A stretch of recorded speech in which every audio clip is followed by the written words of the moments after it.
So hello my dear lovely students, welcome back to my YouTube channel and कल हमने जो video डाली थी उसमें हमने बात किया था कि हमने एक बताया था आपको कि जो ब्लॉक वन के अंदर जो है 4 यूनिट्स आते हैं। हमने जो है सिलेबस डिस्कस कर लिया था। दूसरा हमने बुक के बारे में एक छोटा सा ओवरव्यू देख लिया था। आज की वीडियो में मैंने आपको बोला था कि आज की वीडियो में we are gonna do unit 1 Indian aesthetic and introduction.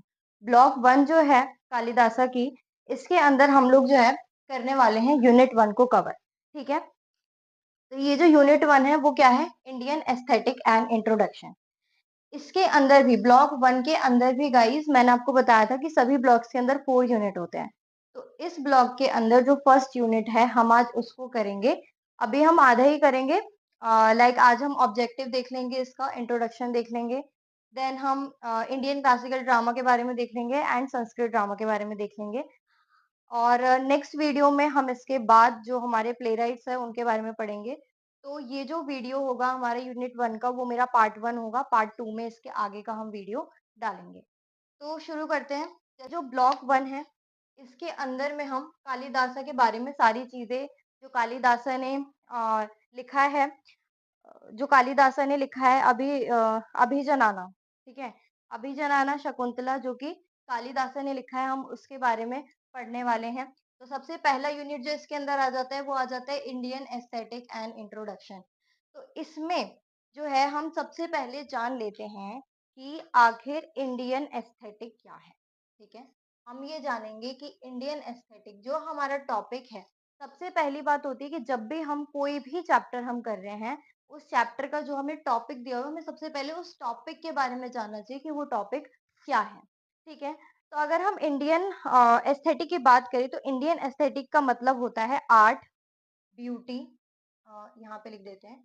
Indian aesthetic का मतलब होता है आर्ट,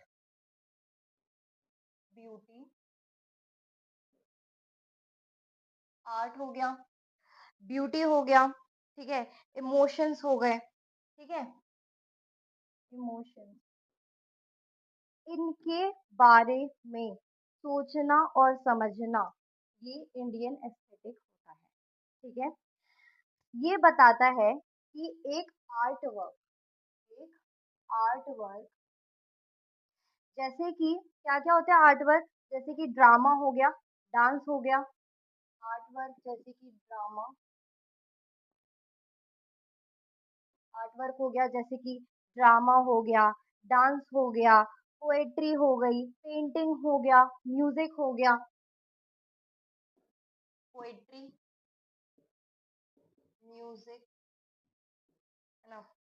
पोएट्री हो गया, म्यूजिक हो गया, पेंटिंग हो गया,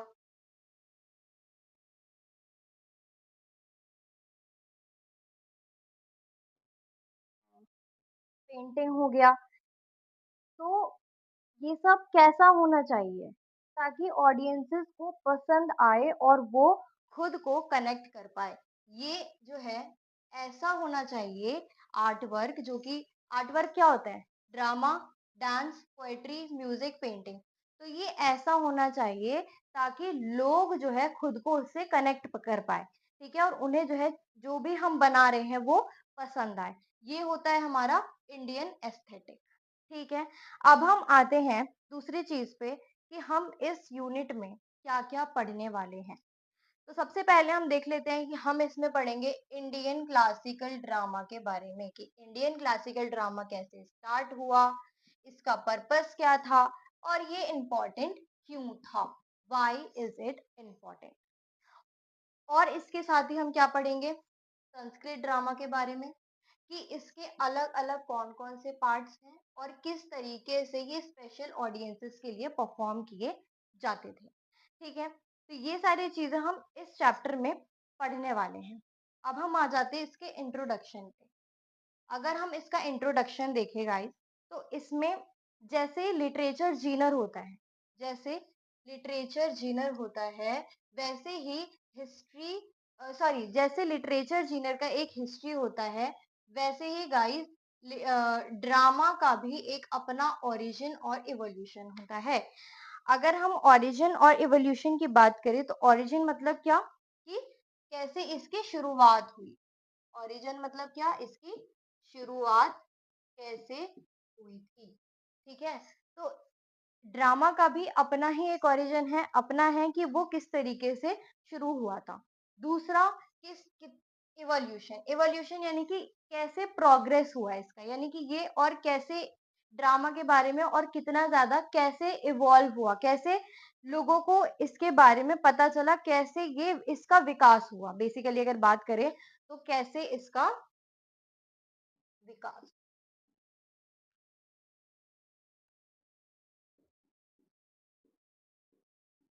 कैसे इसका विकास हुआ, ये हमारा पूरा इंट्रोडक्शन है। ठीक है, अगर हम देखें तो आज जो ड्रामा हम देखते हैं गाइस, जो भी हम टीवीज में ड्रामा देखते हैं, जितने भी हम ड्रामास देखते हैं, वो पहले ऐसे नहीं होते थे जो हम आज क्लासरूम में पढ़ते हैं, जो हम आज देखते हैं क्लासरूम में, वो पहले ऐसा बिल्कुल नहीं होता था।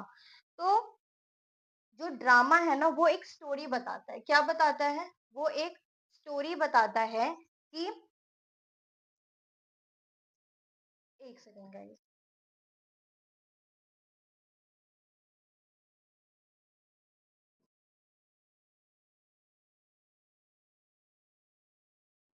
जो ड्रामा है वो एक स्टोरी बताता है, लेकिन सिर्फ वर्ड्स या डायलॉग्स के थ्रू नहीं।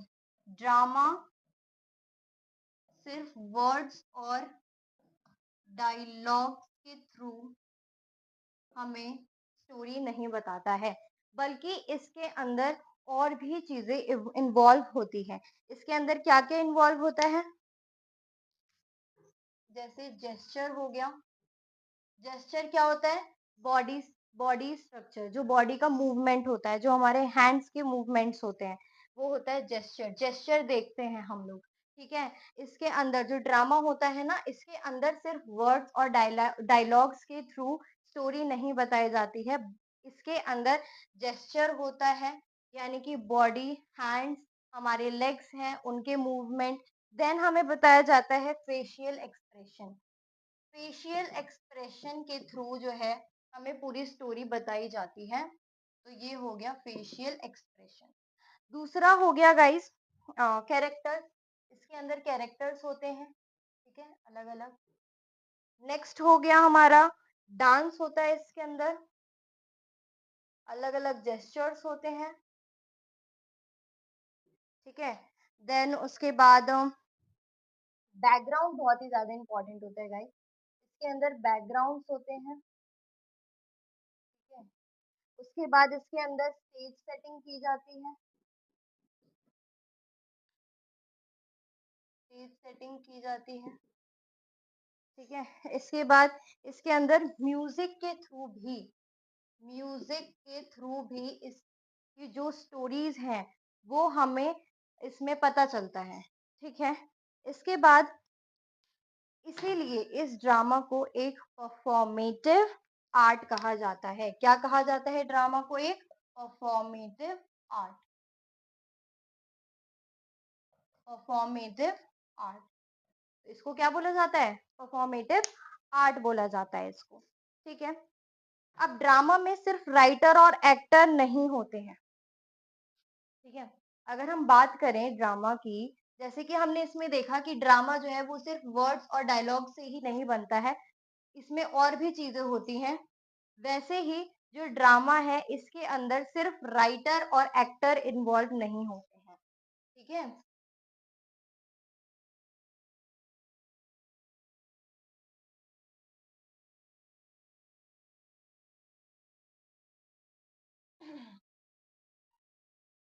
इसके अंदर सिर्फ राइटर्स और एक्टर नहीं होते हैं।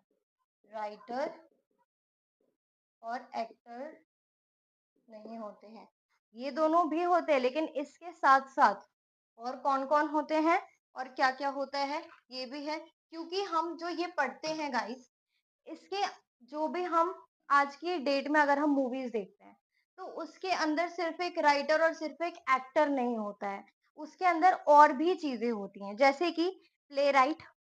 ठीक है, वही जो प्ले लिखता है। प्लेराइट, ठीक है। इसके बाद डायरेक्टर होता है, इसके बाद डायरेक्टर होता है। ऑडियंसेस भी इसका पार्ट होती है गाइस, ऑडियंस भी इसी का पार्ट होती है। तो हमने क्या लिखा, प्लेराइट, डायरेक्टर, ऑडियंस। नेक्स्ट है costume designer, costume designer. Guys साथ के साथ लिखते चलिएगा क्योंकि मैं इसको रब कर दे रही हूँ। अगर मैंने रब कर दिया और आप नहीं लिख पाए तो वीडियो को दोबारा से देख लीजिएगा, ठीक है। तो इसके बाद होते हैं कॉस्ट्यूम डिजाइनर्स, जो कॉस्ट्यूम बनाते हैं, जो कॉस्ट्यूम डिजाइन करते हैं, ठीक है। इसके बाद है mail sorry makeup artist, makeup artist. इसके बाद है मेकअप आर्टिस्ट, जो भी कैरेक्टर होता है, अगर किसी का कैरेक्टर जो है सो अच्छा गिवन है, ठीक है, तो उसका जो मेकअप है वो मेकअप आर्टिस्ट के ऊपर डिपेंड होता है कि उसका मेकअप जो है सॉफ्ट हो, अच्छा हो। और जो विलेन वाला रोल करता है उसका मेकअप कैसा होगा, वो एक मेकअप आर्टिस्ट ही करता है। तो yes, makeup artist is also a part of this, okay, part of drama, ठीक है। इन सभी से मिलके ये ड्रामा बनता है। Let me clear you all guys, okay. तो जैसे कि हमने देखा था, एक बार और देख लेते हैं कि जो ड्रामा है वो सिर्फ वर्ड्स और डायलॉग्स इन्वॉल्व नहीं होता है इसके अंदर। इसके अंदर gesture, facial expression, characters, dance. अच्छा ये दोबारा लिख दिया गाइस, ठीक है। Gesture, facial expression, characters, dance, background, stage setting, music, ये सब भी इन्वॉल्व होता है, तभी ये एक परफॉर्मेटिव आर्ट कहलाता है। इसके बाद अगर हम देखें एक कि इस ड्रामा के अंदर कौन कौन रहता है, सिर्फ राइटर और एक्टर ही नहीं रहते हैं, बल्कि playwright, director, audience, costume designer, makeup artist, ये सब इसमें इन्वॉल्व होते हैं, ये सब इसमें रहते हैं, तभी एक ड्रामा बनता है, ठीक है। ये सब मिलकर एक ड्रामा बनाते हैं, बेसिकली कहने का मतलब है कि ये सब मिलकर एक ड्रामा बनाते हैं, ठीक है।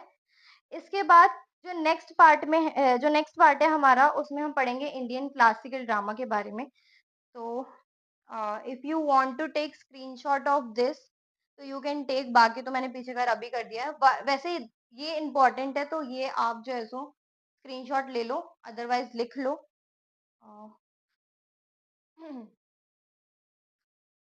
तो गाइज अगर आपको मेरी वीडियो पसंद आ रही है और अगर आपको मेरा एक्सप्लेनेशन समझ आ रहा है तो मैं आपसे ये ज़रूर बोलूँगी कि मेरी वीडियो को लाइक करना और कमेंट में बता देना अगर कोई भी प्रॉब्लम हो, कोई भी इश्यू हो या कुछ भी आपको इसमें से समझ नहीं आया है तो आप कमेंट में बता सकते हैं मुझे।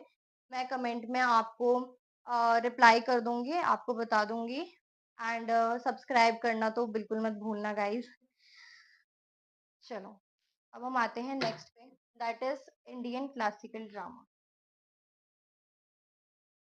तो गाइज अब हम आते हैं नेक्स्ट टॉपिक पे अपने, जो कि है इंडियन क्लासिकल ड्रामा, जिसको भारतीय शास्त्रीय नाटक भी बोलते हैं। तो सबसे पहले हम ये समझ लेते हैं कि ड्रामा जो है ना वो हर सिविलाइजेशन का पार्ट रह चुका है, ठीक है। हर सिविलाइजेशन का पार्ट, यानी कि सिविलाइजेशन क्या होता है, सिविलाइजेशन का मतलब होता है एक ऐसी सोसाइटी जो क्या करता हो, जो डेवलप्ड है अपने अपने कल्चर में, डेवलप्ड है किसमें, जो कि डेवलप्ड है अपने अपने कल्चर में, ठीक है, अपने अपने कल्चर में डेवलप्ड है, अपने अपने लैंग्वेज में, ठीक है, आर्ट में, राइटिंग में,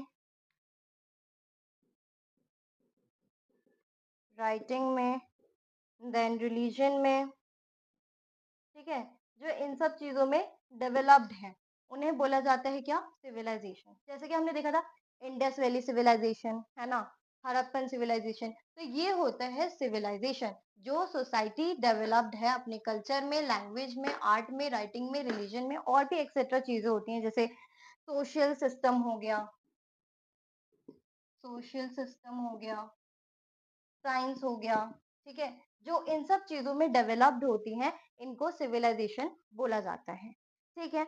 बट जो इंडिया है, ठीक है? जो इंडियन ड्रामा है, उसकी शुरुआत कैसे हुई थी? उसकी शुरुआत वैदिक पीरियड से हुई। जो इंडियन जो इंडियन ड्रामा है,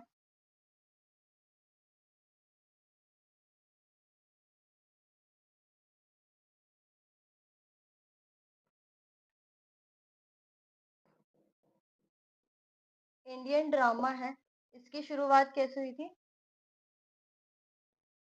वैदिक से, ठीक है? कहाँ से हुई थी? वैदिक पीरियड, जो कि अराउंड 1500 टू 1000 बीसीई था, ठीक है? तो इंडियन ड्रामा का जो शुरुआत था, वो कैसे हुआ था?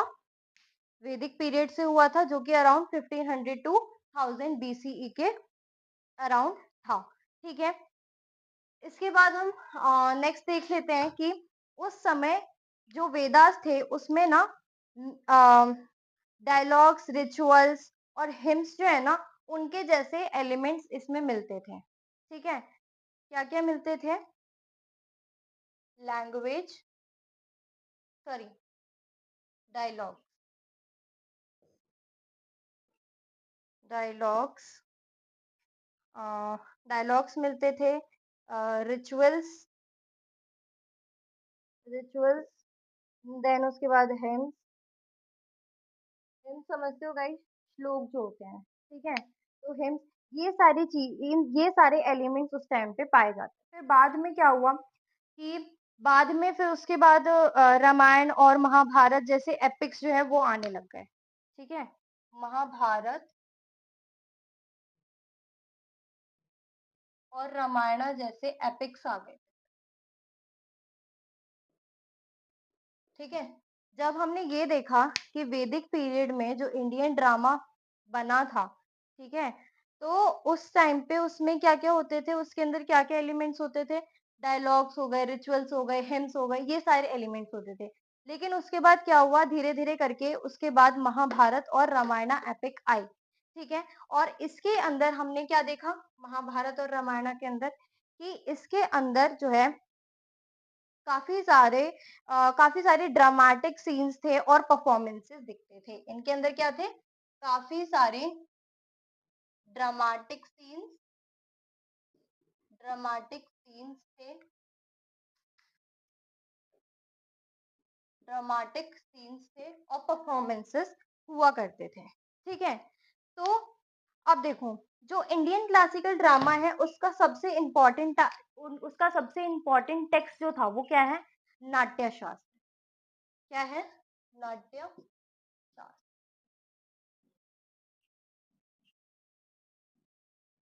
ठीक है? क्या है? नाट्य शास्त्र। जो इंडियन क्लासिकल ड्रामा है उसका सबसे इम्पोर्टेंट टेक्स्ट है नाट्य शास्त्र। इसके अंदर ये जो थी ना, ये भारत मुनि ने लिखी थी। किसने? भरत मुनि, सॉरी, भरत मुनि ने लिखी थी। और कब लिखी थी? 300 से 400 सी में। 300 से 400 सीई में, ठीक है गाइस? इसके अराउंड लिखा था।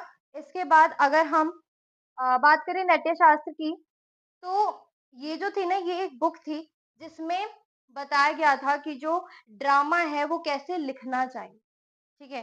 ड्रामा कैसे लिखना चाहिए, कैसे स्टेज पे जो है उसे एक्ट करना चाहिए, कैसे लिखना चाहिए और प्लस कैसे एक्ट करना चाहिए। ये चीज़ें जो है हमें नाट्य शास्त्र में बताई गई थी। और जो अ, जो स्टेज पे एक्ट करना चाहिए और म्यूज़िक हो गया, ठीक है? डांस हो गया, ठीक? उसके बाद इमोशंस हो गए। इमोशंस जो क्या बोले जाते थे उस टाइम पे इन्हें? रासा, ठीक है? इन्हें बोला जाता था रासा, ठीक है? तो इन सब का क्या रोल है? ये जो म्यूज़िक है, डांस है, इमोशंस है, इन सब का क्या रोल है, ये हमें नाट्य शास्त्र में बताया गया था। ठीक है? इसीलिए नाट्य शास्त्र को ड्रामा का क्या बोला जाता है? शस्त्र कहा जाता है। नाट्य शास्त्र को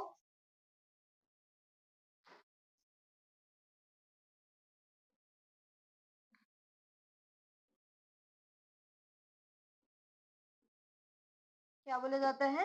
ड्रामा का शस्त्र, ठीक है? तो नाट्य शास्त्र को क्या बोला जाता है? ड्रामा का शास्त्र बोला जाता है, ठीक है? इसके बाद हम देखते हैं कि अब अगर हम ग्रीक ड्रामा की बात करें, ये तो हमने कर लिया पूरा इंडियन ड्रामा के बारे में बात। एक बार मैं आपको इसका जो है शॉर्ट में बता देती हूँ कि ये जो इंडियन क्लासिकल ड्रामा है, इसके इसका क्या मतलब होता है? भारतीय शास्त्रीय नाटक, ठीक है? तो ये जो है इंडियन बहुत सारे ड्रामास थे, ठीक है? लेकिन जो इंडियन ड्रामा था वो वैदिक पीरियड के अराउंड इसको इसको ये मिला था, ठीक है? Indian drama around 1500 to 1000 BC इसके अंदर काफ़ी सारे एलिमेंट्स थे। ये जो है ना डायलॉग, रिचुअल्स, हिम्स जो कि श्लोक होते हैं, ये सब क्या थे? एलिमेंट्स थे इसके, ठीक है? इसके अंदर ये सारी चीज़ें यूज़ किए जाते थे, ठीक है? और महाभारत, रामायण इसके बाद क्या हुआ एलिमेंट्स जब इसमें डलने लगे, उसके बाद महाभारत और रामायण जैसे एपिक्स का जो है बनना स्टार्ट हुआ। देन इसके बाद हमने देखा नाट्य शास्त्र के बारे में। ये जो महाभारत और रामायण थे इसके अंदर ड्रामेटिक सीन्स होते थे, ठीक है? इसके बाद हमने पढ़ा नाट्य शास्त्र के बारे में कि जो नाट्य शास्त्र है वो किसने लिखी? भारत मुनि ने लिखी थी और जो नाट्य शास्त्र है वो एक बहुत ही अम, बोला जा सकता है कि इसको ड्रामा का शास्त्र बोला जाता है, ठीक है? इसके बाद अ, नाट्य शास्त्र के अंदर ये बताया गया था कि किस तरीके से जो प्ले है उसको लिखना चाहिए, किस तरीके से इसके अंदर एक्ट होना चाहिए, किस तरीके से एक्ट जो है परफॉर्म करना चाहिए स्टेज पे। देन इसके अंदर म्यूजिक, डांस, इमोशंस जो रासा होते हैं, उनको जो है सो किस तरीके से उनका भी ध्यान रख के जो है सो मतलब उनका भी किस तरीके से जो है यूज़ करना चाहिए इसके अंदर, ये सारी चीज़ें हमें नाट्य शास्त्र के अंदर बताई गई थी और नाट्य शास्त्र को क्या बोला जाता है? ड्रामा का शास्त्र बोला जाता है, ठीक है? नेक्स्ट पार्ट में हम जो है कवर करेंगे ग्रीक ड्रामा के बारे में। अब अगर हम ग्रीक ड्रामा से कंपेयर करें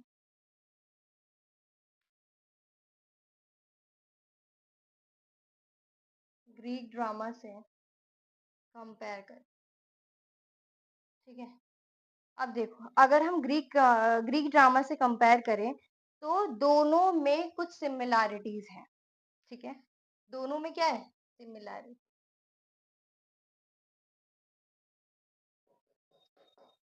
यानी कि इंडियन ड्रामा और ग्रीक ड्रामा दोनों में क्या है? कुछ सिमिलैरिटीज हैं, ठीक है? लेकिन जो इंडियन ड्रामा है वो ज़्यादा इमेजिनेटिव और स्पिरिचुअल था। ये चीज़ नोट कर लो कि दोनों में काफ़ी ज़्यादा सिमिलैरिटीज तो थी, लेकिन जो इंडियन ड्रामा था, जो इंडियन जो इंडियन ड्रामा था वो ज़्यादा इमेजिनेटिव इंडियन ड्रामा जो है वो ज़्यादा इमेजिनेटिव ज़्यादा इमेजिनेटिव हुआ करता था और स्पिरिचुअल स्पिरिचुअल हुआ करता था, ठीक है? तो इंडियन ड्रामा ज़्यादा इमेजिनेटिव और स्पिरिचुअल हुआ करता था, ठीक? इसके बाद देखिए कि ग्रीक ड्रामा जो है ज़्यादातर रियल स्टोरीज़ और हिस्टोरिकल कैरेक्टर पे बेस्ड होती थी। जितनी भी जितने भी ग्रीक ड्रामा हुआ करते थे, वो ज़्यादातर किस पे बेस्ड होते थे? ज़्यादातर रियल स्टोरीज़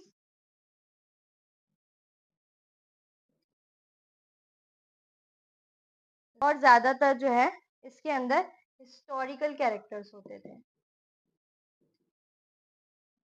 हिस्टोरिकल कैरेक्टर्स होते थे इसके अंदर, ठीक है? ये चीज़ समझ आया कि जो ग्रीक ड्रामा है उसको अगर इंडियन ड्रामा से कंपेयर किया जाए तो इनके अंदर काफ़ी ज़्यादा सिमिलैरिटीज़ हैं, ठीक है? लेकिन जो इंडियन ड्रामा है वो काफ़ी ज़्यादा इमेजिनेटिव है और स्पिरिचुअल है as compare to Greek drama, ठीक है? ग्रीक ड्रामा के अंदर जो है क्या दिखाया जाता है? रियल स्टोरीज़ दिखाई जाती है, हिस्टोरिकल कैरेक्टर्स दिखाए जाते हैं इसके अंदर, ठीक है? इसके बाद है कि मतलब जो हिस्टोरिकल कैरेक्टर्स होते हैं ना उनके बेसिस पे स्टोरीज होती हैं, ठीक है? उनके कैसे मतलब कि जो हिस्टोरिकल कैरेक्टर्स होते हैं उनके ऊपर स्टोरीज होती है, ठीक है?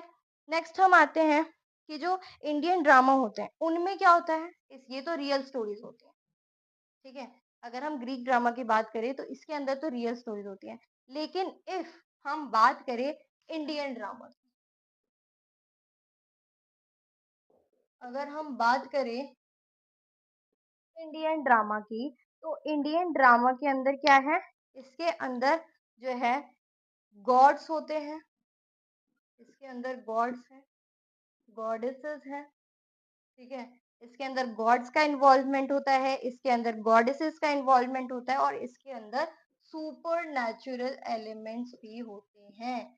सुपरनैचुरल एलिमेंट्स भी इन्वॉल्व होते हैं इसके अंदर। तो हमने देखा कि इंडियन ड्रामा में क्या होता है? गॉड्स, गॉडेसेस, सुपरनैचुरल एलिमेंट्स इसके अंदर होते हैं। ग्रीक ड्रामा के अंदर रियल स्टोरीज बेस्ड होती हैं और हिस्टोरिकल कैरेक्टर के ऊपर जो है स्टोरीज होती हैं।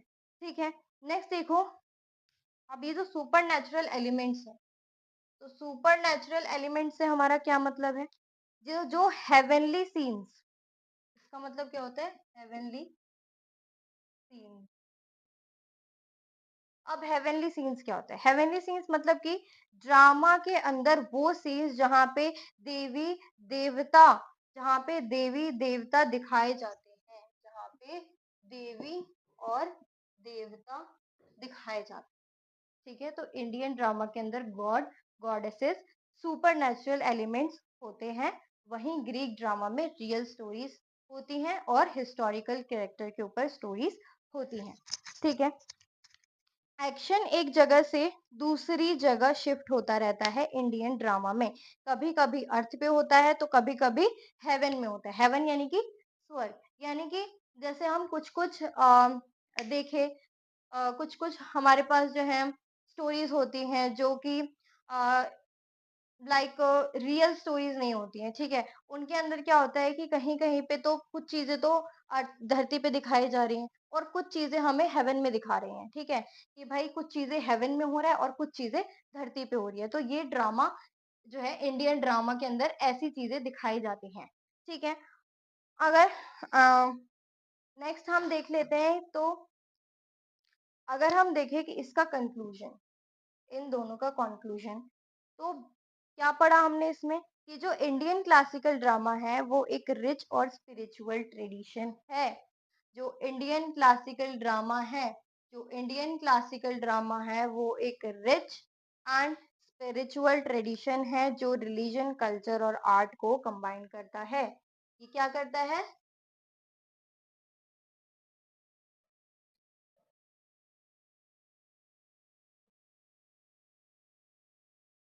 रिलीजन, कल्चर और आर्ट को क्या करता है? कंबाइन करता है। ठीक है, ओ सॉरी, ये नहीं करता, सॉरी सॉरी, एरो गलत लग गया। Indian classical drama, Indian Indian classical drama क्या करता है?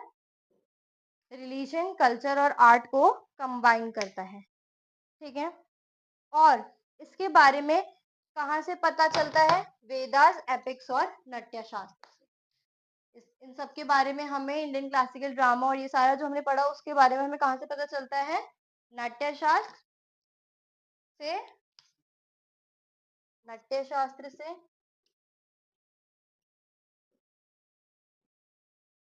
एपिक से और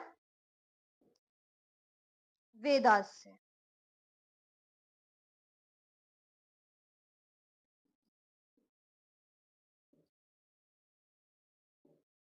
ओके, तो ये हमारा कंक्लूजन रहा। अब एक बार और मैं इसको आपको शॉर्ट में करा देती हूँ गाइस। देखो, हमने इसमें क्या देखा? ग्रीक ड्रामा और इंडियन ड्रामा में कंपैरिजन किया, ठीक है? तो ग्रीक ड्रामा और इसके अंदर ग्रीन ग्रीन स्केच ले लेती हूँ गाइस, तो समझाने में इजी रहेगा। तो हमने क्या देखा कि ग्रीक ड्रामा को जो है इंडियन ड्रामा से कंपेयर किया। इनके अंदर काफी ज्यादा सिमिलैरिटीज तो हैं, लेकिन जो इंडियन ड्रामा है वो इमेजिनेटिव, स्पिरिच वो ज्यादा इमेजिनेटिव और स्पिरिचुअल है as compare to Greek drama. ठीक है। इसके बाद हमने क्या देखा, जो ग्रीक ड्रामा है उसके अंदर रियल बेस्ड स्टोरीज होती है और हिस्टोरिकल कैरेक्टर बेस्ड स्टोरी होती है, यानी कि उसके अंदर जो है हिस्टोरिकल कैरेक्टर, जो पुराने कैरेक्टर्स हैं उनके ऊपर जो है स्टोरीज बनाई जाती है। वहीं जो इंडियन ड्रामा है इसके अंदर जो है गॉड्स होते हैं, गॉडेस होते हैं, सुपर एलिमेंट्स के जो है इसके अंदर इन्वॉल्वमेंट होता है। दूसरा हमने क्या देखा कि इसके अंदर जो है हेवनली सीन्स होते हैं, जैसे कि वो सीन्स जहाँ पे देवी देवता को दिखाया जाता है, वैसे सीन्स जो है इंडियन ड्रामा में हमें मिलते हैं, जबकि ऐसा कोई सीन हमें ग्रीक ड्रामा में नहीं मिलता है, बिकॉज ग्रीक ड्रामा जो है वो रियल स्टोरी बेस्ड होता है। ठीक है। नेक्स्ट हमने क्या देखा कि जो इंडियन क्लासिकल ड्रामा है वो रिलीजन, कल्चर और आर्ट को कंबाइन करके रखता है। जो इंडियन क्लासिकल ड्रामा है वो क्या करता है, रिलीजन, कल्चर और आर्ट को कंबाइन करके चलता है, कंबाइन करके रखता है। और इन सारी चीजों के बारे में हमें कहाँ से पता चलता है, नाट्यशास्त्र, एपिक्स और वेदास से। इन सारे चीजों के बारे में हमें कहाँ से पता चलता है, इन तीन जगहों से पता चलता है। First is Natyashastra, then epics and Vedas. अगर आप चाहो तो इसका भी स्क्रीनशॉट ले सकते हो।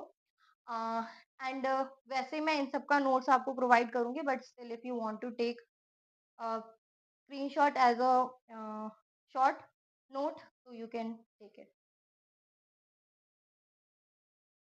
सो अब हम आते हैं अपने आज के लास्ट टॉपिक पे, जो कि है संस्कृत ड्रामा। संस्कृत ड्रामा क्या है, ये जो है इंडिया का सबसे इम्पोर्टेंट ड्रामेटिक ट्रेडिशन है, संस्कृत ड्रामा। इंडिया का सबसे important dramatic tradition Sanskrit drama रहा है।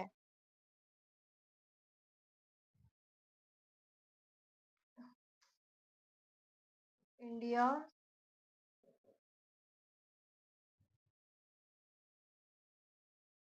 Most important dramatic tradition. India का सबसे इम्पोर्टेंट ड्रामेटिक ट्रेडिशन क्या रहा है, संस्कृत ड्रामा रहा है। ठीक है। और आ, तो अब हम इसके अंदर भी नाट्य शास्त्र के अकॉर्डिंग जो संस्कृत ड्रामा है, अगर हम नाट्य शास्त्र के अकॉर्डिंग बताएं, तो नाट्य शास्त्र के अकॉर्डिंग जो संस्कृत ड्रामा है उसका गोल सिर्फ एंटरटेनमेंट नहीं था। सबसे बड़ी बात यही है संस्कृत ड्रामा के अंदर कि जो हमने, जो नाट्य शास्त्र के अंदर दिया गया है संस्कृत ड्रामा के बारे में, उसमें ये नहीं, उसमें ये बताया गया है कि जो संस्कृत ड्रामा है वो सिर्फ लोगों के एंटरटेनमेंट के लिए नहीं था, बल्कि इसके अंदर बहुत सारी चीजें और भी बताई गई थी। और वो क्या था, मैं आपको बता देती हूँ। इसका जो रियल पर्पस था वो हम यहाँ पे अब लिखेंगे। संस्कृत ड्रामा का जो रियल पर्पस था,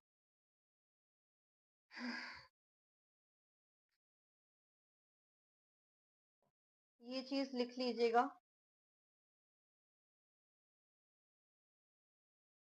इसका जो रियल पर्पस था वो क्या क्या था, सबसे पहला था एजुकेशन प्रोवाइड करना। सबसे पहला था एजुकेशन, यानी कि लोगों को ज्ञान देना, अच्छी चीजों के बारे में ज्ञान देना। ठीक है। इसका दूसरा पर्पस था वेल्थ। वेल्थ हमेशा डजंट मीन्स पैसा। ड्रामा लोग को सिखाता है कैसे मेहनत करके एंड ईमानदारी से, कैसे मेहनत करके, ईमानदारी से और सोशल लाइफ से, सोशल लाइफ से जो है वेल्थ मिल सकता है, वो हमें वेल्थ मिल सकता है, वो हमें जो है संस्कृत ड्रामा सिखाता है कि कैसे मेहनत, ईमानदारी और सोशल लाइफ से वेल्थ हमें मिल सकता है। ठीक है। नेक्स्ट बात करें, पहले हमने देखा एजुकेशन, फिर हमने देखा वेल्थ, अब हम नेक्स्ट बात करेंगे जस्टिस। हम नेक्स्ट बात करेंगे जस्टिस की। जो संस्कृत ड्रामा है उसमें अच्छे लोगों को रिवॉर्ड मिलता था, ठीक है? जो अच्छे लोग थे, उनको रिवॉर्ड मिलता था और जो बुरे लोग थे, जो गलत काम करते थे, जो धर्म पे नहीं चलते थे, उन्हें पनिशमेंट मिलती थी, ठीक है? तो पनिशमेंट मिलती थी और रिवॉर्ड मिलता था, जिसकी वजह से लोगों को समझ आने लग गया कि जस्टिस जो है सभी के लिए इम्पोर्टेंट है, ठीक है? इसके बाद हम बात करते हैं स्पिरिचुअल लिबरेशन।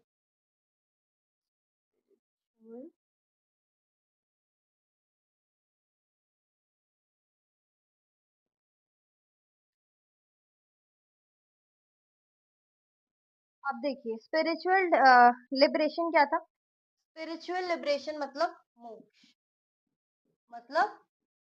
मोक्ष। अब देखिए स्पिरिचुअल लिबराइजेशन संस्कृत ड्रामा जो है उसमें संस्कृत ड्रामा जो है वो लोगों को ये सिखाता है कि अच्छा जीवन जियो, ठीक है? कुछ गलत काम मत करो, अच्छा जीवन जियो, धर्म पे चलो, ठीक है? और तभी आत्मा को शांति मिलती है, ठीक है? तो हमने क्या-क्या देखा कि जो संस्कृत ड्रामा है उसका सिर्फ ये पर्पस नहीं था कि लोगों को एंटरटेन करना है, बल्कि जो संस्कृत का जो पर्पस था वो सिर्फ लोगों को एंटरटेन करना नहीं था, बल्कि उसका रियल पर्पस था एजुकेशन देना, लोगों को मतलब सही सीख देना, ठीक है? वेल्थ वेल्थ क्या है? सिर्फ पैसा नहीं होता। वेल्थ मतलब सिर्फ पैसा नहीं। वेल्थ का मतलब क्या है कि ड्रामा जो है लोगों को ये सिखाता है कि कैसे मेहनत, ईमानदारी और सोशल लाइफ से मेहनत, ईमानदारी और सोशल लाइफ से वेल्थ कमाया जा सकता है।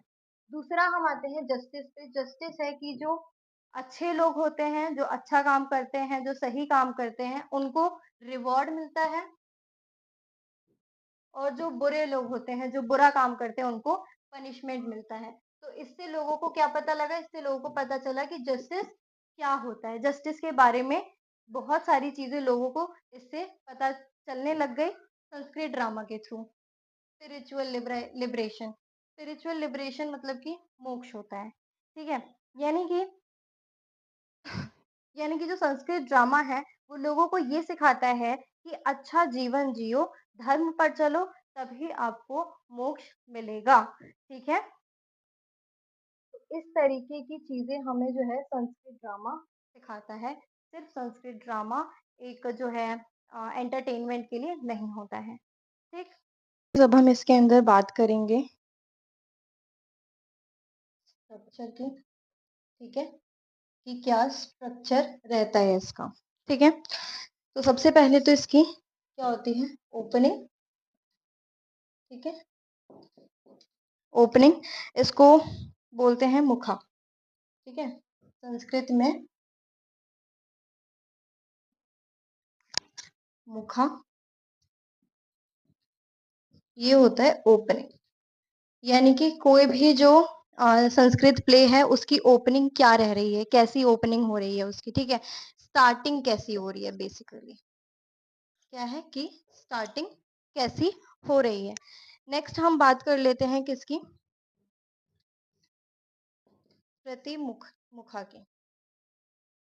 प्रतिमुखा क्या होता है? प्रॉब्लम्स और जो टेंशन्स बिल्ड हो रही होती हैं और जो टेंशन्स बिल्डअप होती हैं उस प्ले के अंदर, उसे प्रतिमुख बोलते हैं। ठीक है? यानी कि क्राइसिस, ठीक है? ये जो प्रतिमुखा है वो होता है क्राइसिस, यानी कि प्रॉब्लम्स और टेंशन्स जो बिल्डअप होती हैं प्ले के अंदर, ठीक है? इसके बाद है गर्भा, ठीक है? गर्भा यानी कि डेवलपमेंट, गर्भा मतलब डेवलपमेंट, यानी कि जो कहानी है उसके मेन पार्ट, कहानी का main part is garba. Fourth है विमर्श, अब विमर्शा क्या है? एक टर्निंग पॉइंट। विमर्शा होता है एक टर्निंग पॉइंट, ठीक है? उसमें क्या कैसा टर्निंग पॉइंट आ रहा है, ठीक है? कोई जो हम प्ले देखते हैं उसके अंदर जो टर्निंग पॉइंट आता है, वो है विमर्शा, जो चेंज आता है, ठीक है? वो विमर्शा होता है। लास्ट है निर्वहना। लास्ट है निर्वहना। अब ये जो निर्वहना है इसका मतलब होता है रिज़ॉल्यूशन, ठीक है? इसका मतलब होता है रिज़ॉल्यूशन, जो कि कहानी का हैप्पी कंक्लूजन होता है, जो कि कहानी का हैप्पी कंक्लूजन होता है, ठीक है? तो इसका आप एक बार स्क्रीनशॉट ले लीजिए, ठीक है?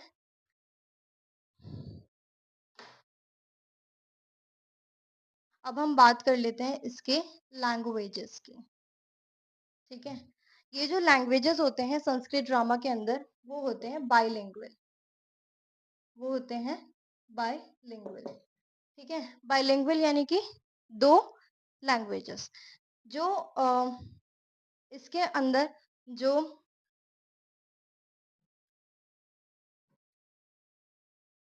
हायर कास्ट के लोग थे इसके अंदर जो, जैसे कि किंग्स हो गए, ब्राह्मण्स हो गए, ये यूज़ करते थे संस्कृत। ये संस्कृत लैंग्वेज बोलते थे, ठीक है? वहीं जो कॉमन पीपल थे, जो कॉमन कैरेक्टर थे इसके अंदर, वो यूज़ कर जैसे कि वुमेन हो गए और सर्वेंट्स हो गए,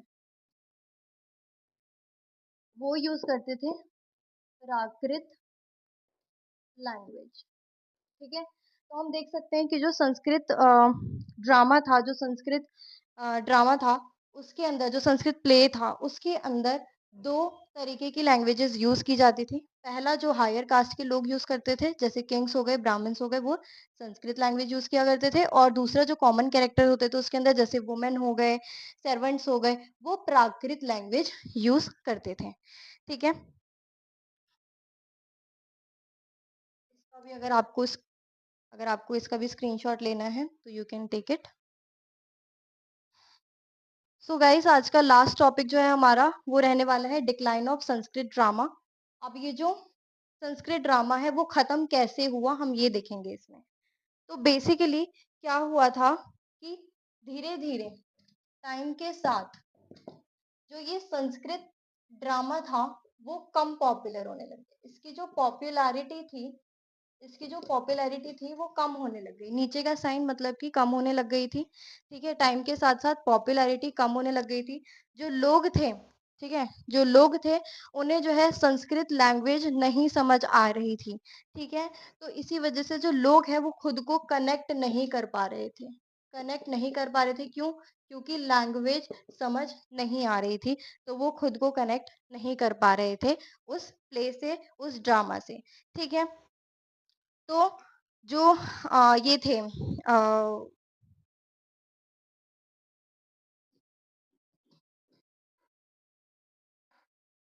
बाकी जो अ, सो आज का जो लास्ट टॉपिक है वो है डिक्लाइन ऑफ संस्कृत ड्रामा।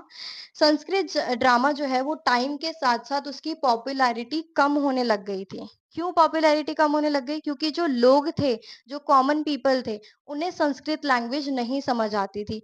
इसी वजह से जो पॉपुलैरिटी थी उसकी कम होने लग गई थी और लोग जो है लैंग्वेज नहीं समझने की वजह से खुद को कनेक्ट नहीं कर पाते थे उस ड्रामा से, उस प्ले से। ठीक है? धीरे-धीरे क्या हुआ कि folk theatres folk theatres, street theatres और रीजनल ड्रामा। स्ट्रीट थिएटर्स और रीजनल ड्रामा, इन सब की पॉपुलैरिटी जो है बढ़ने लग गई थी। इन सब की पॉपुलैरिटी बढ़ने लग गई थी, ग्रो होने लग गई थी और लोग इसको पढ़ने में ज़्यादा इंटरेस्ट रखते थे, इसके बारे में जानना ज़्यादा इंटरेस्ट रखते थे। इसी वजह से इसकी जो अ, ये जो फ़ोक थिएटर है, स्ट्रीट थिएटर है, रीजनल ड्रामा है, इसकी पॉपुलैरिटी ज़्यादा इसलिए हुई क्योंकि इसके जो लैंग्वेज है वो उनको समझ आता था कॉमन पीपल को, उससे वो खुद को कनेक्ट कर पाते थे। इस वजह से जो फ़ोक थिएटर है, स्ट्रीट थिएटर और रीजनल ड्रामा इसकी पॉपुलैरिटी ज़्यादा हो गई और संस्कृत ड्रामा की पॉपुलैरिटी कम होने लग गई जिसकी वजह से संस्कृत ड्रामा जो है खत्म हो गया था। तो संस्कृत ड्रामा के खत्म होने के साथ-साथ हमारी भी आज की जो क्लास है वो ख़त्म होती है और अगर आपको मेरा एक्सप्लेनेशन अच्छा लगा हो, तो प्लीज़ मेरे वीडियो को लाइक ज़रूर कीजिएगा और कोई भी डाउट हो, तो कमेंट ज़रूर करके बताना मेरे को, साथ में मेरे चैनल को सब्सक्राइब ज़रूर करिएगा and all the very best for you all of the guys. Thank you so much.